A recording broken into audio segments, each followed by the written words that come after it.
오늘은 역대상 20장입니다. 구약 성경 641페이지를 찾아주시기 바랍니다.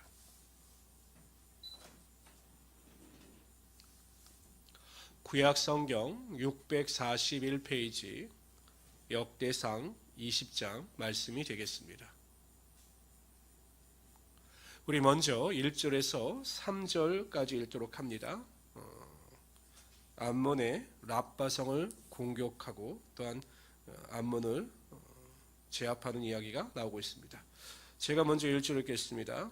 해가 바뀌어 왕들이 출전할 때가 되매 요압이 그 군대를 거느리고 나가서 암몬 자손의 땅을 격파하고 들어가 랍바를 에워싸고 다윗은 예루살렘에 그대로 있더니, 여기는 이제 이 당시에 바세바와의 범죄가 일어났던 그때인데, 이 역대상에서는 그 다윗의 허물을 들춰내지 않습니다. 그래서 그 내용이 누락되어져 있습니다. 요압이 랍바를 쳐서 함락시키매 다윗이 그 왕의 머리에 보석이 있는 왕관을 빼앗아 중량을 달아보니 금 한 달란트라. 그들의 왕관을 자기의 머리에 쓰니라. 다윗이 또 그 성에서 노력한 물건을 무서히 내우고 그 가운데 백성을 끌어내어 톱과 새도끼와 돌소래로 일하게 하니라. 다윗이 암몬 자손의 모든 성읍을 이같이 하고 다윗이 모든 백성과 함께 예루살렘으로 돌아오니라. 암몬의 랍바성을 공격하여 격파합니다. 제가 이 랍바성을 방문해 보니까 굉장히 난공불락의 성입니다. 이 산 위에 있어서 양쪽은 절벽으로 사방은 절벽으로 되어 있기 때문에 이 랍바성을 공격하여 그 성을 빼앗아 온다는 것은 쉬운 일이 아니었습니다. 그러나 하나님께서 요압과 함께 하심에 요압을 통하여 큰 승리를 거두게 하십니다. 3절에 보면 암몬 백성들을 포로로 잡아서 아주 험한 일을 시켰습니다. 왜 그랬을까? 왜 또 이런 기록을 하고 있을까? 그 이유는 그 암몬이 다윗에게 행한 그 악한 일 때문입니다.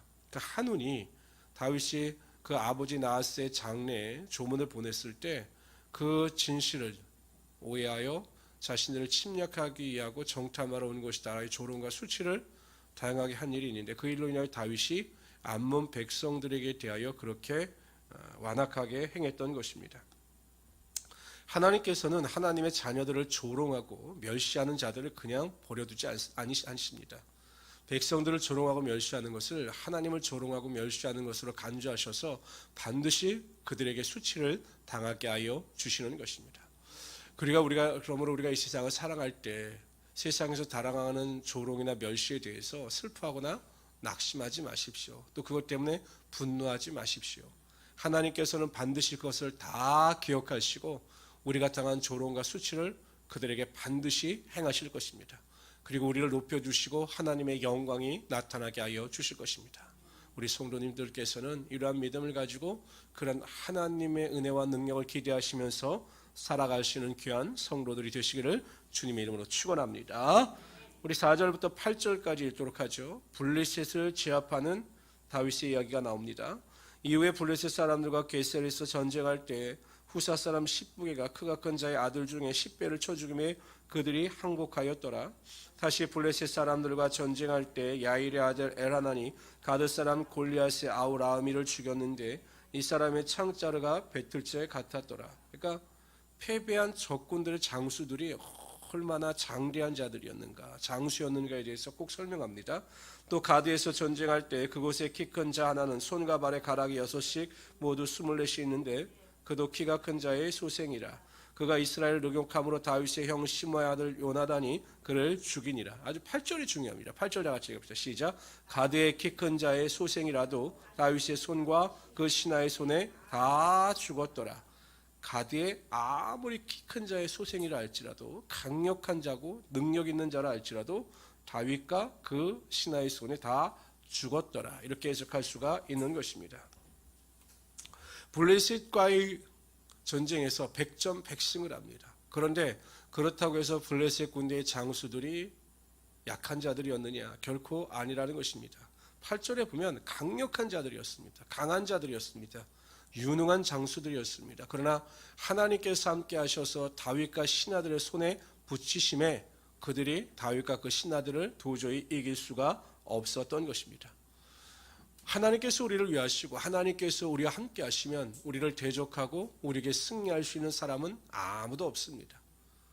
그 미디안 13만 5천 명의 거대한 군대가 아무리 이스라엘 민족을 위협한다 할지라도 하나님께서 기드온과 300용사와 함께 하심에 그들이 기드온과 그 용사들을 도저히 당해낼 수가 없었던 것입니다. 우리가 사도행전을 살펴볼 때 스데반 집사가 성령이 충만하여 성령이 주시는 지혜를 가지고 그 유대인들과 논쟁할 때 수많은 유대인들이 그 스데반 집사를 당해낼 수가 없었다라고 사도행전은 기록하고 있습니다. 이처럼 하나님께서 우리와 함께 하시고 성령께서 우리와 함께 하시면 우리를 당할 자가 아무도 없는 것입니다.